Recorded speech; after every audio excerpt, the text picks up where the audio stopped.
सत्संग के बिना मेरा मन ना लगे, सत्संग के बिना मेरा मन ना लगे, सत्संग के बिना मेरा मन ना लगे, सत्संग के बिना मेरा मन ना लगे, मेरा मन ना लगे मुझे करना पड़े, मेरा मन ना लगे मुझे करना पड़े, मेरा मन ना लगे मुझे करना पड़े, मेरा मन ना लगे मुझे करना पड़े, सत्संग के बिना मेरा मन ना लगे, सत्संग के बिना मेरा मन ना लगे, सत्संग के बिना मेरा मन ना लगे, सत्संग के बिना मेरा मन ना लगे।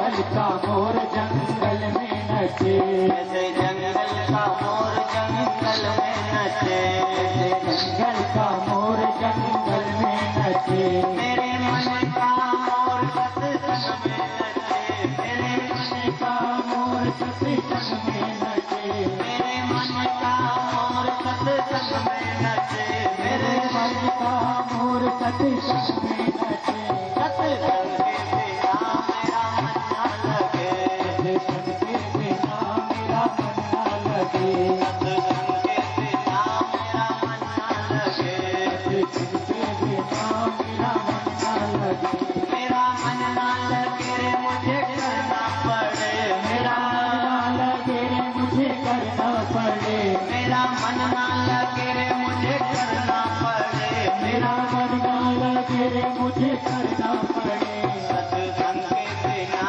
मेरा मन ना लगे, सत्संग के बिना मेरा मन ना लगे।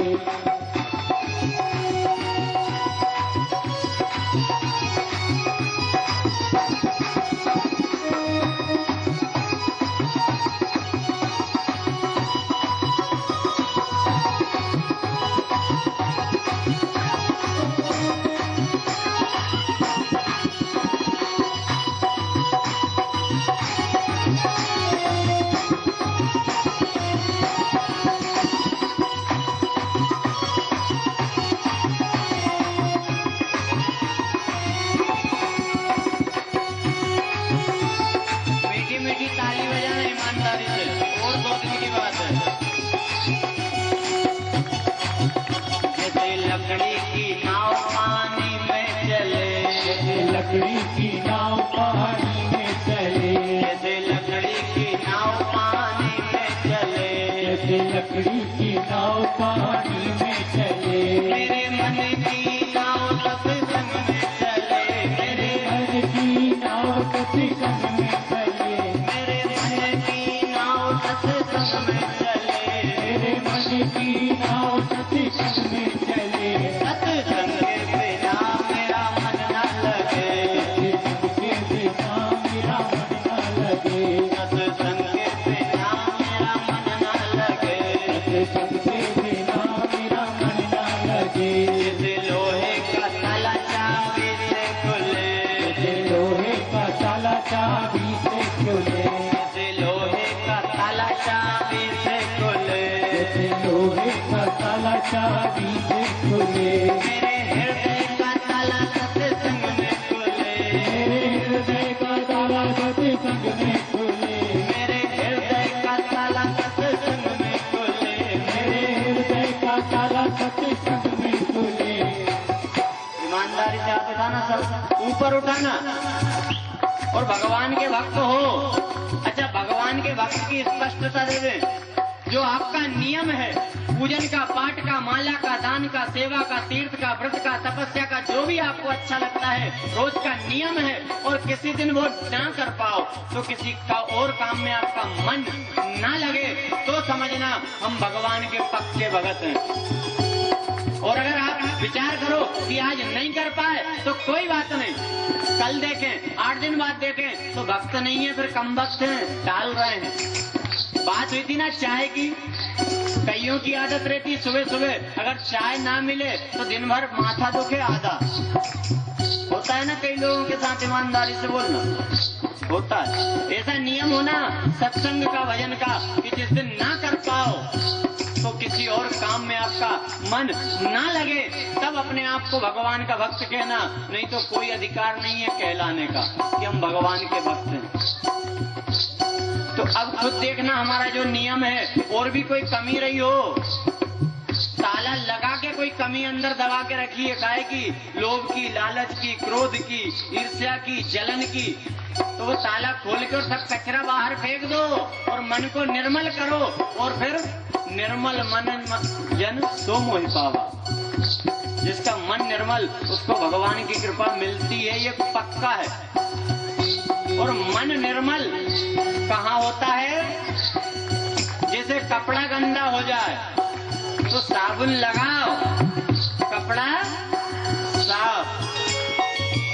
जैसे कपड़े का मैल साबुन से धुले, कपड़े का मैल साबुन से धुले, जैसे कपड़े का मैल साबुन से धुले, जैसे कपड़े का मैल साबुन से धुले, मेरे मन का मैल सत्संग में धुले, मेरे मन का मैल सत्संग में धुले, मेरे मन का मैल सत्संग में धुले, मेरे मन का मैल सत्संग में धुले। सत्संग के बिना मेरा मन ना लगे, सत्संग के बिना मेरा मन ना लगे, सत्संग के बिना मेरा मन ना लगे, सत्संग के बिना मेरा मन ना लगे, मेरा मन ना लगे रे मुझे करना पड़े, मेरा मन ना लगे रे मुझे करना पड़े, मेरा मन ना लगे रे मुझे करना पड़े, मेरा मन ना लगे रे मुझे करना पड़े। सत्संग के बिना मेरा मन ना लगे, सत्संग के बिना मेरा मन ना लगे।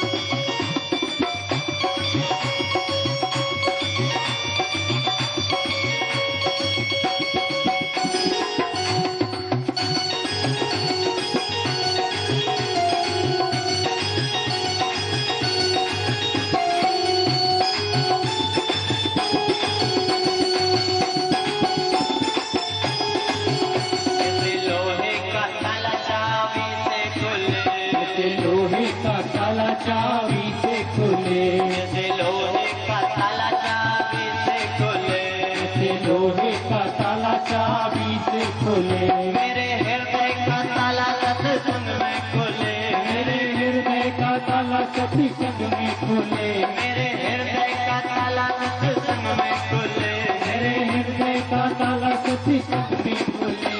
सत्संग के बिना मेरा मन ना लगे, सत्संग के बिना मेरा मन ना लगे, सत्संग के बिना मेरा मन ना लगे, सत्संग के बिना मेरा मन ना लगे, सत्संग के बिना मेरा मन ना लगे, सत्संग के बिना मेरा मन ना लगे, सत्संग के बिना मेरा मन ना लगे, सत्संग के बिना मेरा मन ना लगे। बोलिए कृष्ण कन्हैया लाल की जय। सारे मथुरा वासियों की आदत बन गई कि जब तक सत्संग ना कर लें तब तक किसी और काम में मन नहीं लगता। तो अपने आप को भी अब आकलन करना इस बात का कि हम रोज पूजन पाठ जो करते हैं और वो किसी दिन ना कर पाए तो हमारे मन की क्या गति। आपने देखा होगा कई लोग, उनका बहुत कड़क नियम होता है। चाय जो ना सुबह साहब कह दे भैया बिना नहाए में चाय नहीं पीता, कितना कड़क नियम। भोजन कर लो भैया, भी मैंने माला नहीं की, संध्या नहीं की, अभी नहीं करूंगा। जब तक ना कर ले भले ही शाम हो जाए, ऐसा नियम होना चाहिए। और नहीं तो कई एक है बहुत पक्के बगला भगत बने भगवान के, और जहाँ कोई काम आया या बहुत ज्यादा सुख आया कि फिर छोड़ देते भगवान को, भगवान अब टाइम नहीं है। या बहुत ज्यादा दुख आ जाए तो भगवान को छोड़ देते हैं। तो ऐसे अगर है ना तो वो भक्त नहीं है, कम भक्त है। जब जो नियम हम ना कर पाए तो समझ लेना बहुत बड़ी विपत्ति आ गई, आने वाली है। भगवान के भक्त की पहचान कह हनुमंत विपत्ति प्रभु सोई, जब तब सुमिरन भजन ना होई। सबसे बड़ी ये है विपत्ति। और हम विपत्ति किसको मानते हैं? गरीबी आ जाए, दुख आ जाए, बीमारी आ जाए, परेशानी आ जाए, अरे ये दुख कुछ नहीं है, इससे तो कोई ना कोई निकाल लेगा, बचा लेगा, साथ दे देगा, मदद कर देगा। पर एक दुख आएगा, मृत्यु का दुख, जब कौन बचाएगा? इसलिए ये संतों के शब्द सावधान करते हैं बार बार कि भैया समझ जाओ, कोई साथ नहीं देगा और हम उलझे बैठे हैं। तो संतों के शब्दों को सुनकर अपने जीवन में बदलाव लाएं। आज तक जैसी भी बीती हो, जब जागो तब सवेरा। जीवन को सुधारने का प्रयास करें और नित्य प्रति भगवान को समय दें। ईश्वर आराधना उपासना करें, थोड़ी थोड़ी थोड़ी थोड़ी थोड़ी थोड़ी, जरूरी नहीं है इकट्ठे ही बैठो। रोज धीरे धीरे आदत बनाओ। अभी तक नहीं थी ना आदत तो मन लगेगा नहीं, पर उसको जबरदस्ती बिठाओ। पहले दिन 2 मिनट, फिर 5 मिनट, फिर 10 मिनट, फिर 15 मिनट, फिर 1 घंटा, आधा घंटा, जब जैसा समय हो भगवान का भजन करो, पर समय दो, ऐसी आदत हो। तो मथुरा वासियों ने सत्संग नियम था रोज करते कन्हैया से, आदत बन गई थी। आगे भगवान ने अपनी लीला को बढ़ाया। आज मैया देवकी ने अपने हाथों से पकवान तैयार किए, 56 भोग बनाए और कहती हैं कि आज मेरे कन्हैया को मैं अपने हाथ से भोजन जमाऊंगी, अपने हाथ से भोजन कराऊंगी। सारे रसोइयों को बाहर कर दिया और खुद के हाथों से भोजन बनाया।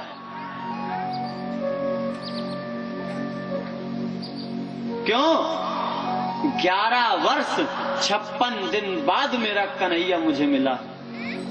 एक एक दिन माता देवकी ने गिना, जब से कन्हैया गए थे ना गोकुल जन्म लेकर, तब से एक एक दिन गिना। 11 वर्ष 56 दिन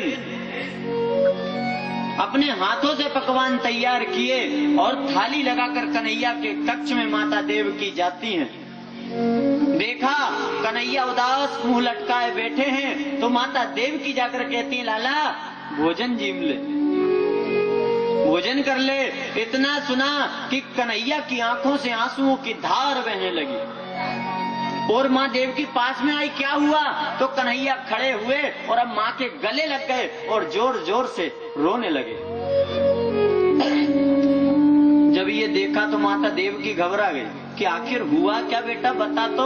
और कन्हैया बताते नहीं, बस रो रहे हैं। अब माता देवकी घबरा कर भागते हुए आई वसुदेव जी के पास। वसुदेव जी ने पूछा क्या बात है? तो माता देवकी कहती है कि आज कन्हैया जोर जोर से रो रहा है, बहुत दुखी है, आखिर हुआ क्या? पता नहीं। तो वसुदेव जी कहते हैं, देवकी मैं भी नहीं बता सकता। क्यों? अरे कन्हैया के स्वभाव से तो मैया यशोदा और नंद बाबा परिचित हैं, वो होते तो झट बता देते कि बात क्या है। पर हमने कन्हैया हमारे साथ नहीं रहा तो उसका स्वभाव हमें नहीं मालूम। क्या बात? आपस में चर्चा कर रहे हैं, इतने में उद्धव जी पधारते हैं, प्रणाम करते हैं वसुदेव और देवकी को। प्रणाम। और उद्धव जी कौन है? साक्षात बृहस्पति जी के शिष्य, मंत्री हैं मथुरा में, और कन्हैया के मित्र भी हैं। वृष्णिनाम प्रवरो मंत्री। जब उद्धव जी पधारे तो उद्धव जी ने पूछा क्या बात है, चिंतित दिखाई पड़ते हैं। तो वसुदेव और देवकी कहते हैं हाँ भैया, आज कन्हैया रो रहा है, बहुत दुखी है। हमें तो बताएगा नहीं, तुम कन्हैया के मित्र हो, तुम जाकर के पूछो, क्योंकि हो सकता है संकोच के कारण माता पिता से ना कहे पर मित्र को सब बता देते हैं, तुम जाकर के पूछो। तो उद्धव जी ने कहा ठीक, अभी जाता हूँ, आप चिंता ना करें। उद्धव जी गए, कन्हैया के कक्ष में प्रवेश किया और पूछा कन्हैया क्या बात है।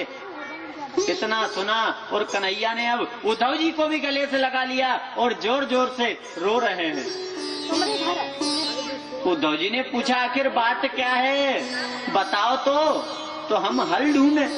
बार बार पूछने पर कन्हैया कहते हैं उद्धव, आज मुझे वृंदावन, यमुना, गाय, बछड़े, ग्वाल, बाल, नंद बाबा, मैया यशोदा, गोपियां सबकी बहुत याद आ रही है। और ये सुना तो उद्धव जी मन में मुस्कुराए, लो अरे अब तुम यहाँ मथुरा में हो, राजा हो, सुख सुविधा में हो और उन अनपढ़ गवार गोपी ग्वालों को याद कर कर के रो रहे हो, अच्छी बात नहीं है। तो कन्हैया कहते हैं उद्धव वो अनपढ़ नहीं है, गवार नहीं है, मैं जानता हूँ वो मुझसे कितना प्रेम करते हैं। अरे मैं उनसे कह कर के आया था परसों आ जाऊंगा और बरसों हुए जा रहे हैं, आज तक नहीं पहुंचा, उनका न जाने क्या हाल होगा। अरे जो गाय मुझे देखे बिना बछड़ों को दूध नहीं पिलाती, जो बछड़े मुझे देखे बिना दूध नहीं पीते, मुझे देखे बिना जिन गोपी ग्वालों का किसी और काम में मन नहीं लगता, उनका क्या हो रहा होगा। तो उद्धव जी समझाते हैं कुछ नहीं हो रहा होगा, सब ठीक होंगे, भूल भाल गए होंगे, आप क्यों दुखी हो, रो। बोले उद्धव मैं जानता हूं उन्हें कि वो मुझे याद कर करके कितना रो रहे होंगे, तो क्या करें। तो अब कन्हैया कहते हैं कि उद्धव मेरी इच्छा है कि तुम वृंदावन जाओ और उनके समाचार लेकर के आओ, मेरी इच्छा है। उद्धव जी ने कहा मन ही मन में कि मैं जाऊं, पर अब कन्हैया का आदेश, और जब कन्हैया का आदेश हुआ तो उद्धव जी कहते हैं कि ठीक है चला तो मैं जाऊंगा, पर क्या उन अनपढ़ गवार गोपी ग्वालों को मेरी शास्त्र की भाषा, ज्ञान की भाषा समझ में आएगी। तो कन्हैया कह रहे हैं जाओ तो। उद्धव जी कहते कन्हैया जाऊंगा तो, पर मैं वहां रुकूंगा नहीं ज्यादा, बस गया और आया। बोले हाँ जाओ तो अपने शास्त्रों की पोटली बांधी उद्धव जी ने और रथ पर रखी। जब जाने लगे तो कन्हैया कहते जरा रुको। कन्हैया ने अपना पीतांबर उतारा और उद्धव जी के गले में डाल दिया। ये क्या है? तो कन्हैया कहते उद्धव मेरे अलावा वो गोपी ग्वाल किसी और को देखना पसंद नहीं करते, तो इस पीतांबर को देख करके हो सकता है कि उनका मन कुछ देर के लिए तुम्हारी बातों में लग जाए। ठीक, अब मन ही मन इतना अभिमान है उद्धव जी को कि कुटिल मुस्कान, हंसी जो करते ना ऐसे हंसे। पर कन्हैया कहे कि जाओ तो। उद्धव जी चले कहां? वृंदावन। चलते हैं हम वृंदावन, जहां एक समय श्री कृष्ण शरणम मम जय जयकार बधाइयां गूंजती थी। आज वो वृंदावन वीरान पड़ा है, शांत बिल्कुल। यमुना का जल भी जैसे ठहरा हुआ है, हवा भी बंद है, पत्ते भी बिल्कुल थमे हुए, वीरान। और गोपी ग्वालों का क्या नियम था कि रोज अपने काम से निवृत्त होते और वृंदावन के मार्ग पर आकर के बैठ जाते कि आज हमारा कन्हैया आएगा, आज हमारा कन्हैया आएगा, आज हमारा कन्हैया आएगा, रोज। और जब शाम हो जाती तो उदास होकर लौट जाते कि आज भी नहीं आया। हो सकता है कोई काम आ गया होगा, कल आ जाएगा, रोज का नियम। और इकट्ठे होकर कन्हैया की चर्चा करते, बात करते कि कन्हैया बड़ा धोखेबाज है, परसों की कहा था, बरसों हो रहे हैं, लौटा नहीं। बुराई भी करते कि अब आ जाएगा ना। एक छोटा सा ग्वाला तो क्या कहता कि अब आ जाएंगे ना तो मैं तो बात भी नहीं करूंगा। ऐसी चर्चा आपस में चल रही है। इतने में मथुरा के मार्ग पर क्या देखा, धूल उड़ती दिखाई दी। और जब रथ आगे आया तो ध्वजा दिखाई दी, रथ दिखाई दिया, घोड़े दिखाई दिए। और जैसे ही रथ देखा तो सारे ग्वालों ने दौड़ लगा दी रथ के तरफ कि हमारा कन्हैया आ गया। रथ को चारों तरफ से घेर लिया, चढ़ गए रथ पर। देखा कि कन्हैया, पर कन्हैया तो नहीं, कन्हैया के स्वरूप वाले कोई और बैठे हैं। प्रणाम किया, प्रणाम, जय श्री कृष्ण। पूछा आप कौन हैं? तो उद्धव जी कहते हैं मेरा नाम उद्धव है, मैं कन्हैया का मित्र हूँ और मंत्री भी हूँ। मथुरा से आया हूँ, उन्होंने मुझे भेजा। क्यों?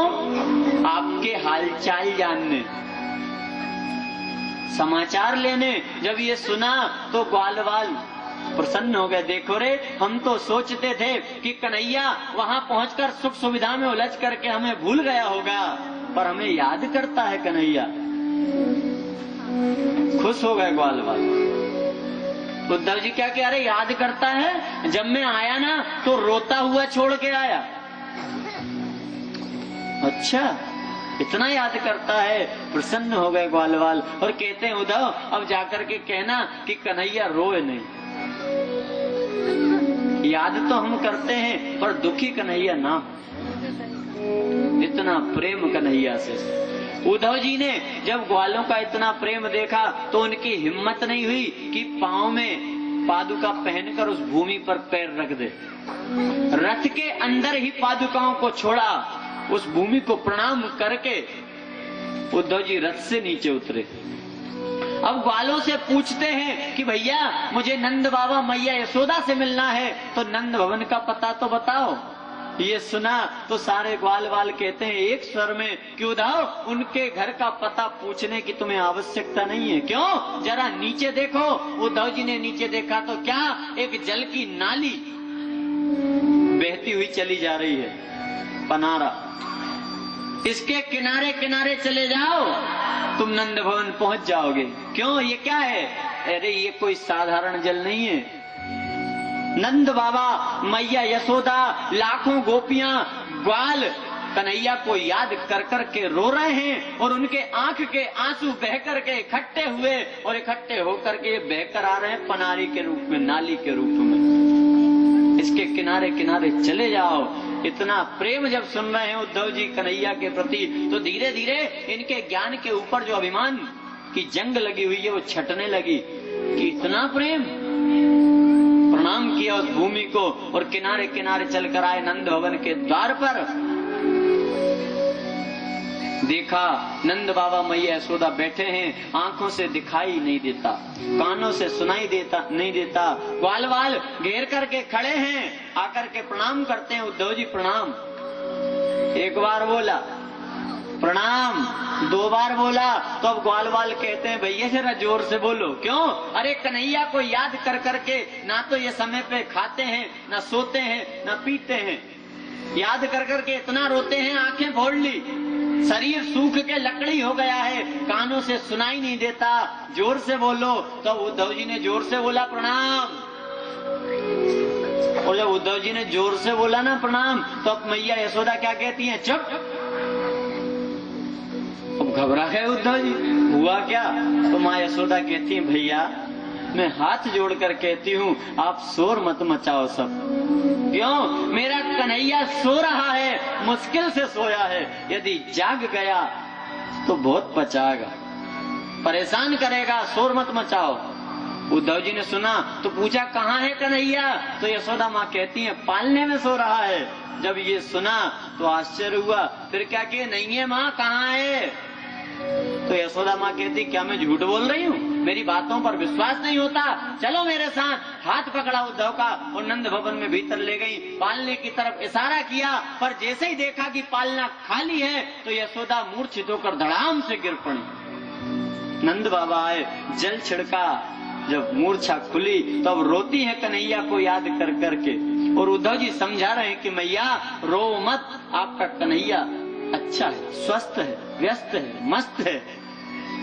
बोले भैया वो तो होगा ही, पर मैं कैसी अभागी हूँ। अरे साक्षात परब्रह्म मेरा बेटा बनकर आया और मैं उसे पहचान नहीं पाई। मैं एक साधारण बालक ही समझती रही, उसके भेद को मैं जान न सकी।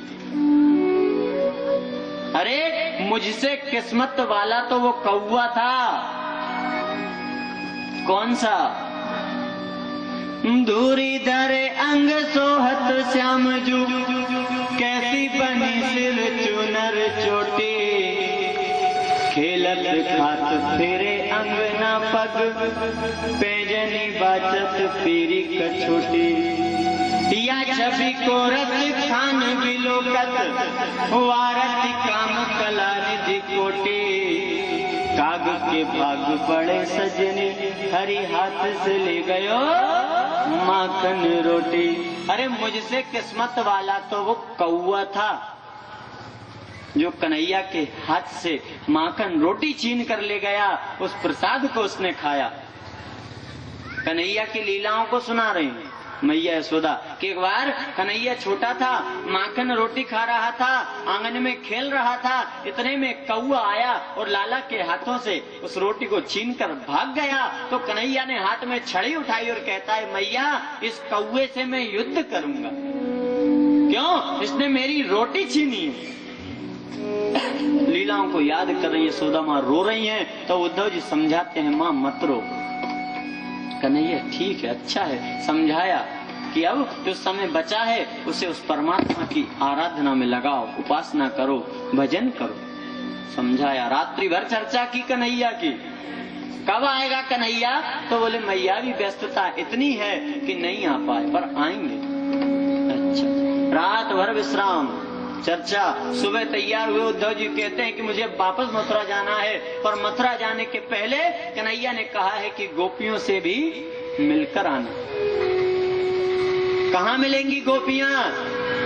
तो ग्वालों ने कहा उनका भी पता मत पूछो। क्यों? एक ही जगह चले जाओ, मधुवन, सब मिल जाएंगे। तो उद्धव जी आए, रथ से उतरकर एक पेड़ के पीछे छिप गए उद्धव जी। क्यों? बीचों बीच राधा जी बैठी हैं, अन्य सभी गोपियां उन्हें घेर करके खड़ी हैं, आपस में चर्चा कर रही हैं कि देखो कन्हैया छलिया है, कपटी है, धोखेबाज है, परसों का कहा था अभी तक नहीं लौटा। बुराई कर रही कन्हैया की, निंदा कर रही हैं। इतने में एक सखी कहती है, अरे सुनो तो, रात को कन्हैया मेरे सपने में आया था, मेरे पीछे पीछे यमुना तक गया और जल का मटका घड़ा उठाकर मेरे माथे पर रखा और बांसुरी बजाते बजाते घर तक मेरे पीछे आया। दूसरी सखी कहती है, मेरे सपने में भी आया था, तो घर के दूध दही माखन के सारे मटके फोड़ दिए, माखन ग्वालों को खिला दिया और खुद ने खाया। तीसरी कहती है, मेरे सपने में आया बांसुरी बजाता हुआ, सारे बछड़े छोड़ दिए और दूध पूरा पिला दिया, घर के लिए एक बूंद दूध नहीं मिला। ऐसी चर्चाएं कर रही हैं। फिर एक सखी बुराई करने लगी, अरे इतना प्रेम उस कन्हैया को करती हैं, आदत ऐसी बन गई है कि उसके बिना हम जी नहीं पाती, तो हमें छोड़कर क्यों चला गया? और ऐसे याद में अगर मारना था तो क्यों भयंकर राक्षसों से हमारी रक्षा की? क्यों दावाग्नि पान करके हमारे प्राणों को बचाया? क्यों कालिया नाग का नातन किया, निर्मल किया उस जल को?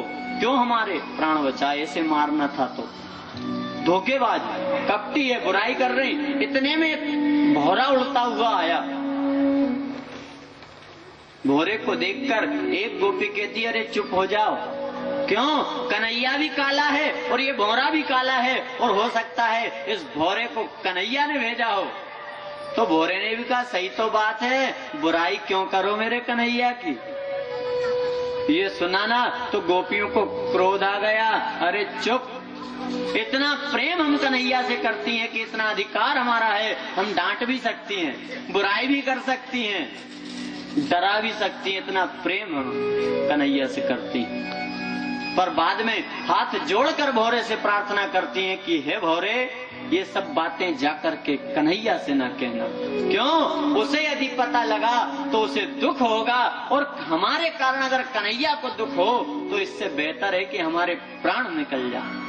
भोरे ने विदाई ली, फिर सपने की चर्चा करने लगी। तो एक सखी ने राधा जी से पूछा, राधा जी चुपचाप उदास बैठी हैं, आंखों में आंसुओं की धार है, कि राधा जी कन्हैया सबके सपने में आते हैं, क्या तुम्हारे सपने में कन्हैया नहीं आते? तो राधा जी कहती हैं कि हे सखियों, तुम किस्मत वाली हो। सपने पश्यन्त्या कांतम धन्यास्ता सखियोसिता अस्माकं तु गते कांते गता निद्रा पिवेरिणी। क्या कहती है राधा जी कि सखियों तुम किस्मत वाली हो कि तुम्हें नींद आ जाती है, और नींद आ जाती है तो सपने में ही सही तुम कन्हैया को देख तो लेती हो, और मैं कैसी अभागिन हूँ कि बेरन नींद ही नहीं आती, और नींद ना आए तो फिर सपना कहाँ से देखूं। आपस में चर्चाएं कर रहे हैं, कपटी, छलिया, धोखेबाज, नाना न जाने क्या क्या नाम रख दिए कन्हैया के। फिर एक गोपी ने कहा, अरे बुराई मत करो, धोखेबाज नहीं है। तो फिर गोपियां सफाई देती हैं, हे धोखेबाज, क्या बिगाड़ा था बाली ने कि छिपकर बाण मारा? क्या बिगाड़ा था शिवी ने? क्या बिगाड़ा था हरिश्चंद्र ने? क्या बिगाड़ा था दधीची ने? इनकी कितनी परीक्षा ली है। ये धोखेबाज धोखा देता, पर आपस में चर्चाएं कर रही इतने में, और इतना प्रेम देखा तो उद्धव जी को जो अभिमान है ज्ञान का कि मुझसे ज्ञानी कोई नहीं है, वो धीरे धीरे अभिमान उतरने लगा। निकलकर पेड़ के सामने से बाहर आए, गोपियों को प्रणाम किया उद्धव जी ने, और जब कांधे पर पीतांबर देखा ना कन्हैया का, तो गोपियों की नजर भी उस पर टिक गई। प्रणाम किया, जय श्री कृष्णा, प्रणाम, आप कौन हैं? तो उद्धव अपना परिचय देते हैं, मेरा नाम उद्धव, मथुरा से आया हूँ, कन्हैया ने मुझे भेजा है। तो कन्हैया का नाम सुनकर के गोपियां मुस्कुराने लगी, कन्हैया ने भेजा है? हाँ, आपके हालचाल जानने। अच्छा, तो कन्हैया कैसा है? तो गोपियां जब पूछी तो उद्धव कहते, कन्हैया भी अच्छे हैं, आ नहीं पाए, मुझे भेजा है आपके हालचाल लेने, पर समझाने भी भेजा है कि आप कन्हैया को याद कर करके रो मत, मन भगवान में लगाओ, ईश्वर की आराधना करो, उपासना करो। ये मनुष्य जीवन अनमोल है, योग करो, प्राणायाम करो। ये समझा रहे हैं कौन? उद्धव जी गोपियों को, मन को भगवान में लगाओ। बोले कौन से भगवान में? तो बोले सर्वत्र भगवान विराजमान है, विश्व के अणु अणु में विष्णु समाया है, उस परम पिता परमात्मा का ध्यान करो, मन उसमें लगाओ। तो गोपियां कहती हैं कि ये हमें मत समझाओ कि भगवान कहाँ है और कहाँ नहीं है, हमारा भगवान तो कन्हैया है, और ऐसा नहीं है कि कन्हैया मथुरा में है। फिर हमारा तो श्याम तन श्याम मन श्याम है हमारो धन, बुधो में श्याम श्याम ही जो काम है, श्याम ही ये श्याम जी ये श्याम बिना नहीं, आंधो किसी लाकड़ी आधार श्याम श्याम है, श्याम मति श्याम गति श्याम ही है प्राणपति, शोभा सुखदाई शोभा लाई शोभा धाम है, बुधो तुम भय घोरी पति लेके आए दौर, योग कहाँ रखे यहाँ रोम रोम श्याम है। अरे तुम क्या समझाओगे हमें? हमारा तो रोम रोम में श्याम बसा हुआ है। और तुम कहते हो मन लगाने की, तो मन कितने होते हैं? एक मन होता है उद्धव, और जो एक मन है ना हमारा, ये मन तो जिस दिन श्याम सुंदर गया उसी दिन उसके साथ हमारा मन चला गया। अब अगर दो चार होते तो लगा देते। उद्धव नहीं मन 10-20 हमारे, उद्धव नहीं मन 10-20 हमारे, उद्धव नहीं मन 10-20 हमारे, उद्धव नहीं मन 10-20 हमारे। एक ही मन जो गयो श्याम संग, एक ही मन जो गयो श्याम संग, एक ही मन जो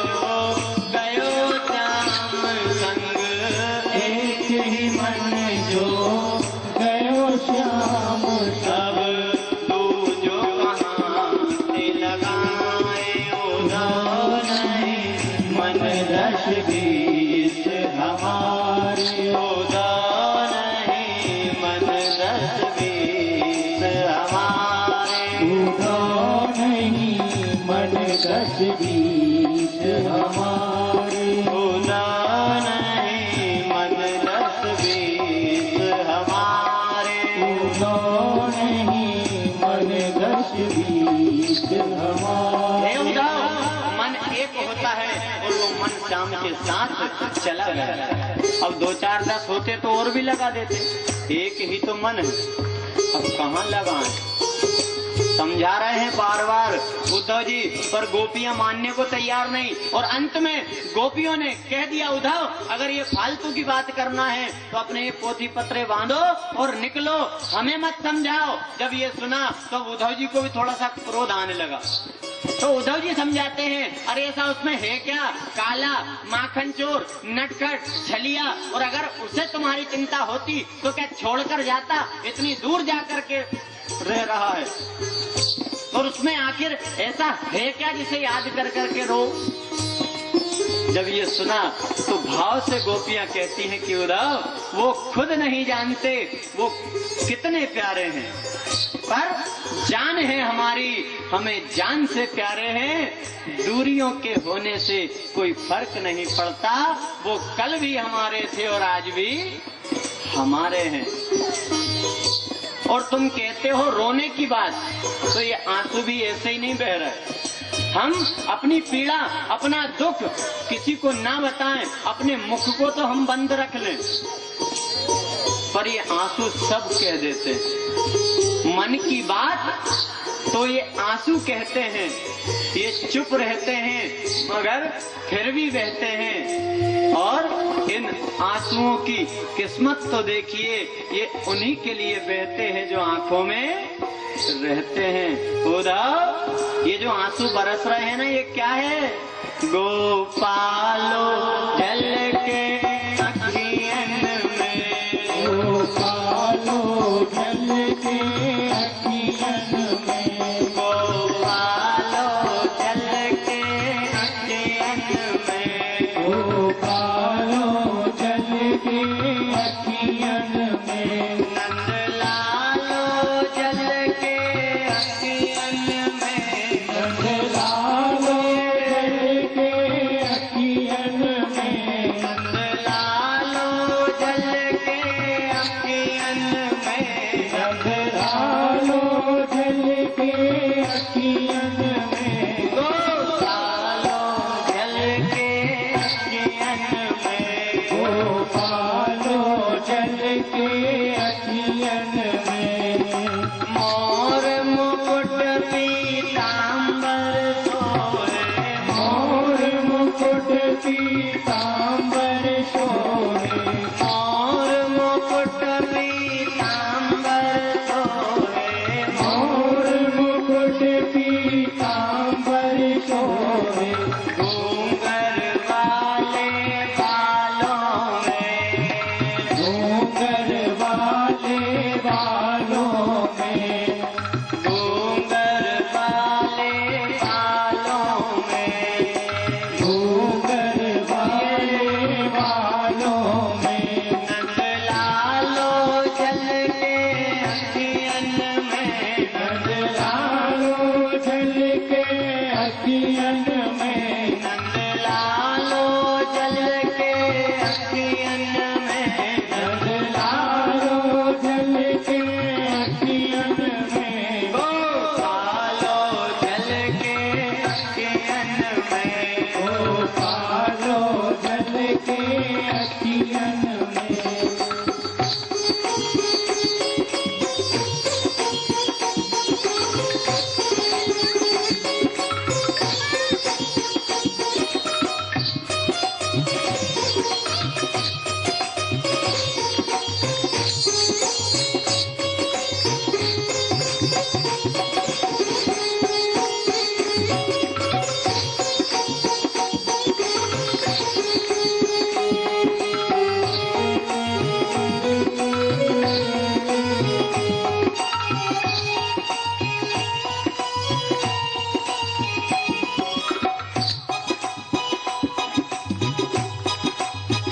ईमानदारी से सब ताली बजा रहे थे।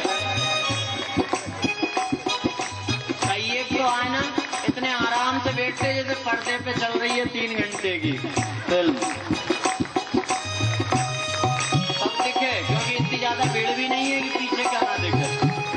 पर ये भी पुण्य की बात है, इतनी कम जनसंख्या नहीं है मालाखेड़ी की, पर जिनके पुण्य हो वो ही ऐसी जगह आ पाते हैं। हाँ, अगर यहाँ ऑर्केस्ट्रा होता, कव्वाली होती या वो बम्बई वाला कोई उचक के आते तो जगह नहीं मिलती। पर ये भगवान की कथा है, किस्मत वालों को मिलती है। ईमानदारी से बजाओ, और मैं अकेला पचूंगा नहीं, और नहीं तो फिर आप भी बैठो और मैं भी बैठो। ईमानदारी से बोलो भी और ताली भी बजाओ।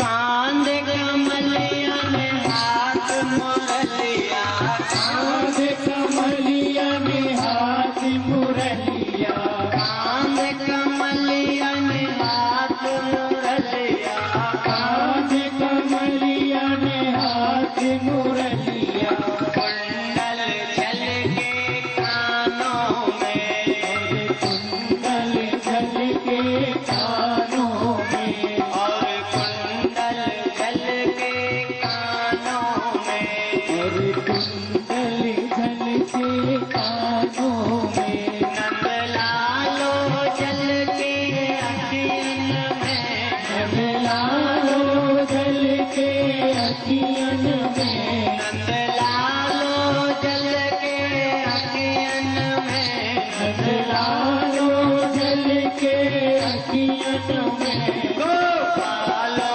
जल के अखियन में, गोपालो जल के अखियन में, गोपालो जल के अखियन में, गोपालो जल के अखियन में, जित देखूं उत गोपालो है, जित देखूं उत गोपालो है, जित देखूं उत गोपालो है, जित देखूं उत गोपालो है, गोपी काया बालों में, गोपी काया ग्वालों में, कानो ही कानो रम गयो मन में, कानो ही कानो रम गयो मन में, कानो ही कानो बस गयो मन में, कानो ही कानो बस गयो मन में, और कछु नहीं आवे ख्यालों में, और कछु नहीं आवे ख्यालों में, और कछु नहीं आवे ख्यालों में, और कछु नहीं आवे ख्यालों में, नंदलालो जल के अखियन में, नंदलालो जल के अखियन में, नंदलालो जल के अखियन में, नंदलालो जल के अखियन में, गोपालो जल के अखियन में, गोपालो जल के अखियन में, गोपालो जल के अखियन में, गोपालो जल के अखियन में, गोपालो जल के अखियन में, गोपालो जल के अखियन में। बोलिए गोपाल कृष्ण भगवान की। हे उद्धव, तुम ये हमें मत समझाओ, हमारा तो रोम रोम श्याम है। और रोने की बात करते हो ना, तो ये भी वो कन्हैया ही है। ये आंखें कन्हैया को याद कर करके रो रही हैं। बहुत समझाया उद्धव जी ने, पर नहीं मानी गोपियां कि अगर ये समझाना है तो पूछो, ये हमें सब ज्ञान है। और उद्धव जी ने अनुभव किया कि जो बात मैं शास्त्रों को पढ़ करके इन्हें कह रहा हूँ, जो बात मैंने समझाना चाह रहा हूँ, अरे ये अनपढ़ है। मैंने अनपढ़ गवार समझता था, ये गोपियां तो अपने आप ये ज्ञान इनमें है, तो ये साधारण नहीं हो सकती, इतना ज्ञान। और अब जो अभिमान था ज्ञान का उद्धव जी को, वो धीरे धीरे कम होने लगा। और जब अभिमान पूरा कम हुआ उद्धव जी गिर पड़े गोपियों के चरणों में कि मैं अपने आप को ज्ञानी समझता था, भक्त समझता था, पर आज समझ में आया कि ज्ञान से ज्यादा दम प्रेम में है। इसलिए कल बात हुई थी ना अपनी काहे की, प्रेम की, कि भगवान से प्रेम करो और प्रेम से जिस योग्य उसने बनाया है, जिस लायक बनाया है, उसी में लगा दो। जिस योग्य बनाया, धन दिया, बल दिया, पद दिया, परिवार दिया, प्रतिष्ठा दी, अच्छा शरीर दिया, तो आज से शुरू हो जाओ। अभी तक खूब टाल लिया और कहते भी हैं क्या, भजन तो बुढ़ापे का काम है, तो कोई की गारंटी नहीं है बुढ़ापे तक टिक जाए, नए के नए चले जाते हैं। ये दुनिया तो एक सराय खानी देखी, यहाँ की हर एक चीज आनी और जानी देखी, आकर न जाए वो बुढ़ापा देखा और जाकर न आए वो जवानी देखी। तो आज अगर समय अनुकूल है, शरीर साथ दे रहा है, तो टालो मत। मौका मिला है, या अवसर है मनुष्य जीवन, भजन कर लो, व्यर्थ मत जाने दो। गोपियां उद्धव से कह रही, उद्धव ये सब हमें ज्ञान है, तुम मत समझाओ, पर हम कन्हैया से इतना प्रेम करती हैं कि उसकी बिना जीना कठिन लगता है, इतना प्रेम करती हैं कन्हैया।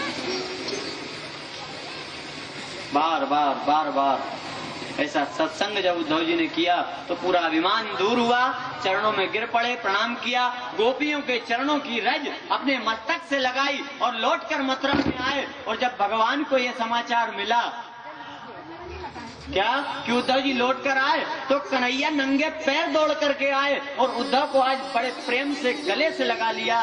और उद्धव जी भी आश्चर्य में, आखिर ये हुआ क्या, क्यों इसके पहले कभी कन्हैया ने मुझे गले नहीं लगाया इतने प्रेम से। पूछा कि क्या बात है कन्हैया, तो आज श्री कृष्ण जी कहते हैं कि उद्धव तुम मेरे प्रेमियों से मिलकर आ रहे हो, गोपी ग्वालों से मिलकर आ रहे हो। तो उद्धव जी ने स्वीकार किया कि हाँ प्रभु, मैं बड़ा अभिमानी अपने आप को समझता था कि मैं ज्ञानी हूँ, पर वो तो अपने आप में एक सागर है ज्ञान का। गोपियां इतना प्रेम आपसे करती हैं कि अब मैं भी आपसे प्रेम करने लगा हूँ। और जब प्रेम कर लिया तो भगवान ने कहा तू प्रेम करने लगा तब तो तुझे गले लगाया है। और हमें भी समझना है कि ज्ञान है अच्छी बात है, पूजन का, पाठ का, माला का, दान का, तीर्थ का, तपस्या का, सेवा का, पर ज्ञान अगर है थोथा किसी काम का नहीं जब तक उस पर प्रेम ना हो। कन्हैया को भोग नहीं लगता कब तक, अकेला माखन भी भोग नहीं लगता, उस पे मिश्री पड़ जाए तब भी नहीं लगता, फिर जब तक उस पे प्रेम का तुलसी पत्ता नहीं पटका है। ज्ञान है भक्ति माखन, ज्ञान मिश्री, पर जब तक प्रेम का तुलसी का पत्ता नहीं पटकोगे स्वीकार नहीं करेगा। प्रेम करके देखो। और सच्चा प्रेम कैसे होगा, जब ये संतों के शब्द आप सुनेंगे। सच्चा ज्ञान है अच्छी बात है, और कोई ज्ञान ना भी हो, अंगूठा टेक भी हो, और सच्चा प्रेम अगर भगवान से कर ले तो भी उसका कल्याण है। भाव हो प्रेम, भगवान केवल भाव का भूखा है, भाव का भूखा हूं मैं, भाव ही बस सार है, भाव से मुझको भजे तो भव से बेड़ा पार है। भाव, अरे हम साधारण मनुष्य भी भाव देखता।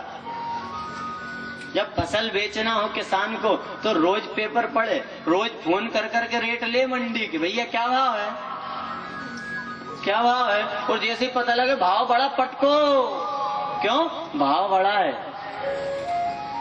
और जिनने जोड़ के रखा है वे भी भाव ले, सोने का सस्ता हुआ क्या, सस्ता भाव का।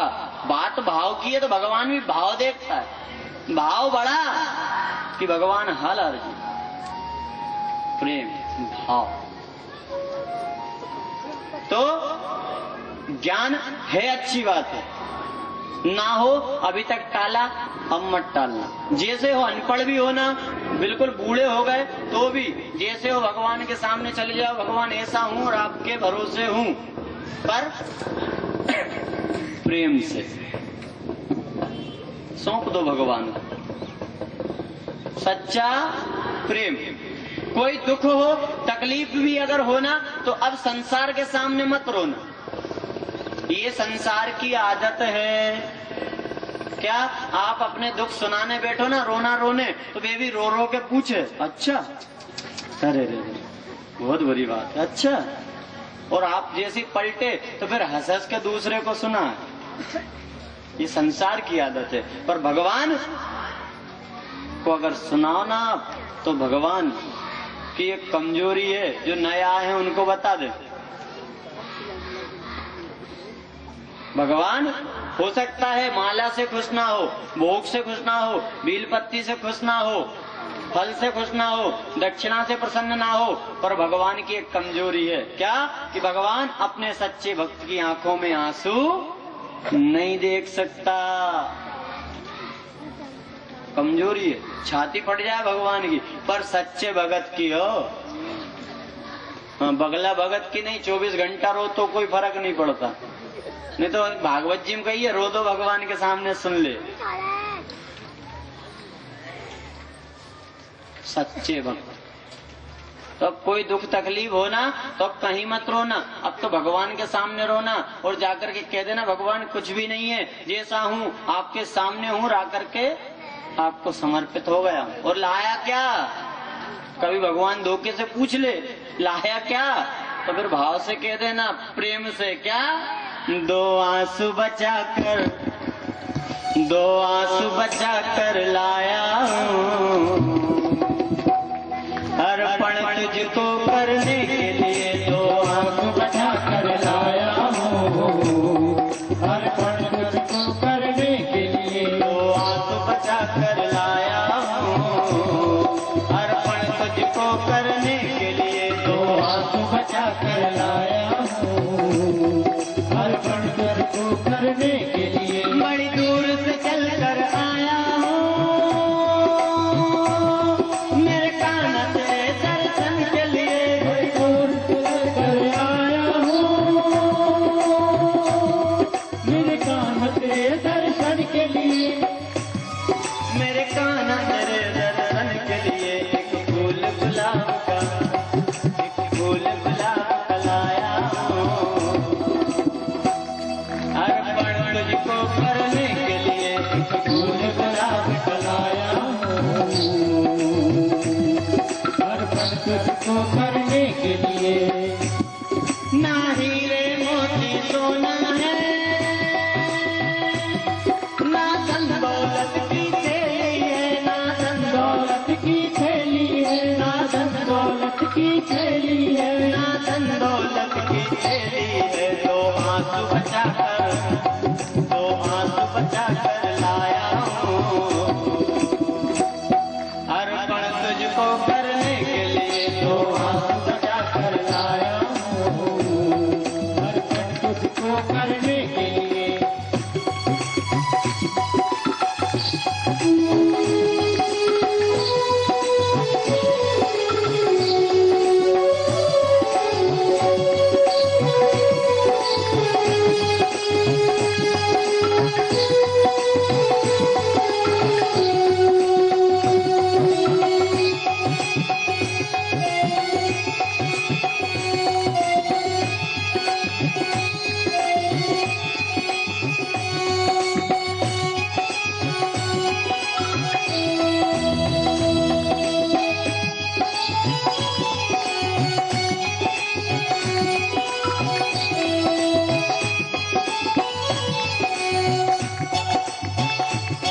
ना रंग महल की अभिलाषा,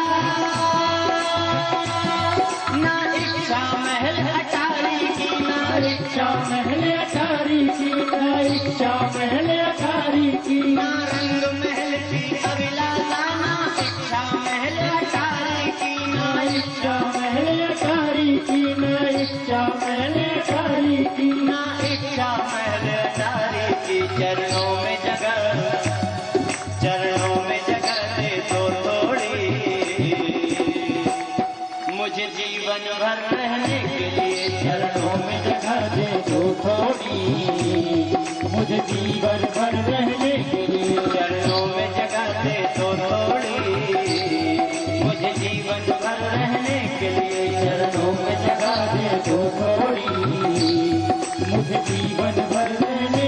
लिए, बड़ी दूर से चलकर आया हूँ मेरे कान्हा तेरे दर्शन के लिए, मेरे कान तेरे दर्शन के लिए, मेरे कान तेरे दर्शन के लिए, मेरे कान्हा तेरे दर्शन के लिए। एक फूल गुलाब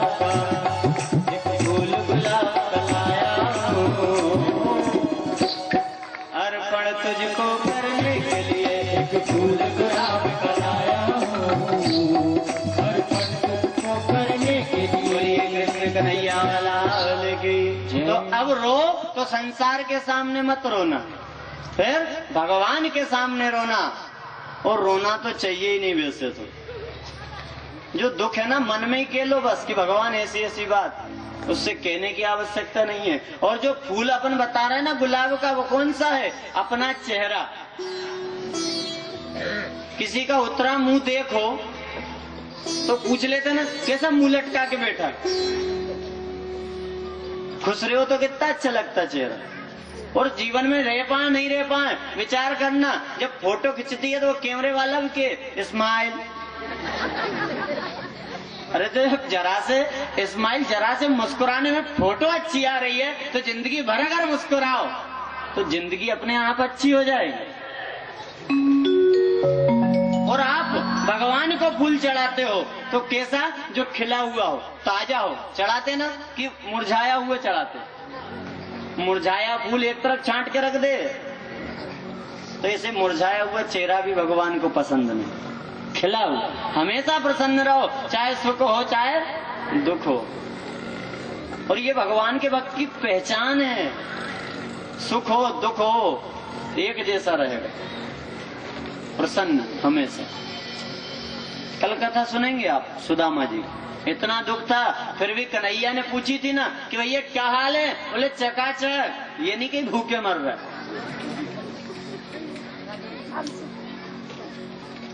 हाँ। कितना ही दुख हो अपने अंदर रखो और भगवान से कहो, और उस दुख में ज्यादा से ज्यादा भगवान का भजन करो, क्योंकि भगवान ही है जो दुख दूर कर सकता है। कबीर कलह अरु कल्पना, ये सत्संग से ही जाए, दुख या से भागा फिरे, सुख में रहो समाए। आप करके तो देखो सत्संग, भगवान का भजन। और बात हुई थी ये संसार कर्म प्रधान है, तो जो दुख मिल रहा है ना वो भी हमारे कर्मों के कारण, किसी का कोई दोष नहीं। कोऊ ना काहू सुख दुख करि दाता,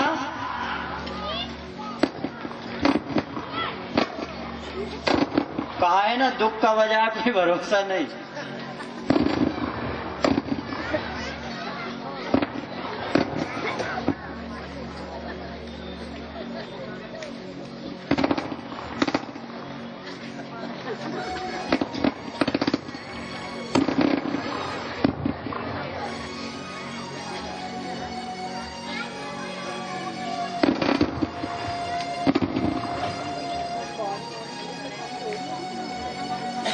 निज कृत कर्म होगी सब भ्राता। कोई किसी को दुख नहीं देता, अपने कर्म ही है, अच्छे हो बुरे हो। तो अच्छे कर्म करो तो अपने आप सुख आने लगे।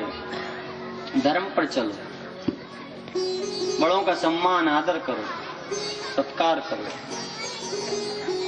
और ये सत्संग से सीख मिलती कि क्या करना चाहिए और क्या नहीं। क्यों? ये जीवन को जीना भी एक कला है।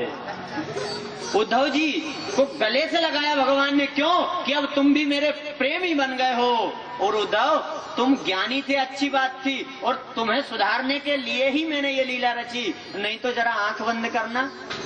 उद्धव जी ने आंख बंद की, थोड़ी देर बाद कन्हैया ने कहा खोलो। और जब उद्धव जी ने नेत्र खोले तो क्या देखा?